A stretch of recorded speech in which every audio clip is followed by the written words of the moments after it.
Khadija fell deeply in love with the Prophet. Even though he was 15 years younger, she resolved to marry this man.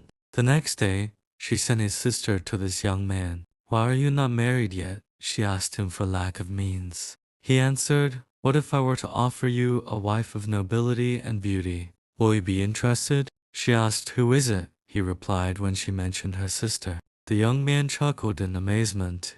"How could I marry her? She has turned down the most noble men in the city. They were much wealthier and prominent than this poor shepherd." But the sister replied, "Don't you worry, I will take care of it." Not long after, the Prophet married Khadija radiallahu. It was the beginning of one of the most loving, happiest, and sacred marriages in all human history. This marriage gave him the loving heart of a woman who consoled him and kept alive within him a flickering flame of hope when no man believed in him.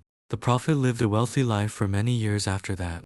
When the Prophet reached the age of 35, he settled by his judgment a grave dispute, which threatened to plunge Arabia into a fresh series of war. It was the time for rebuilding the Kaaba. Every tribe who had gathered there wanted the honor of raising the black stone, the most holy relic. The leaders and men of each tribe fought among themselves, claimed the honor. Then a senior citizen intervened, and he said to the people, "You will listen to the first man who enters through that gate." The people agreed and waited patiently, looking at the gate. The first man to enter the gate was none other than Prophet Muhammad Pibu'ayed Yalamin.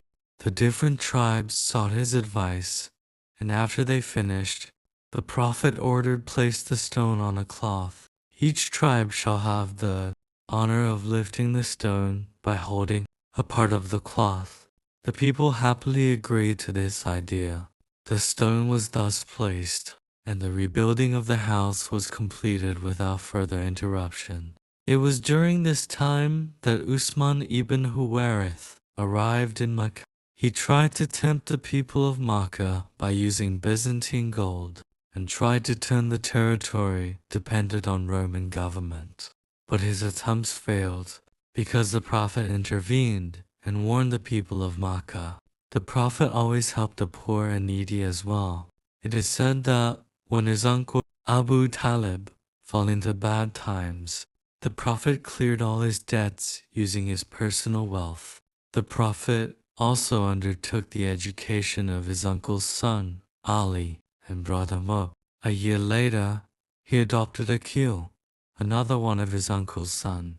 The Prophet then married Khadija radiallahu anha and eventually settled in Makkah.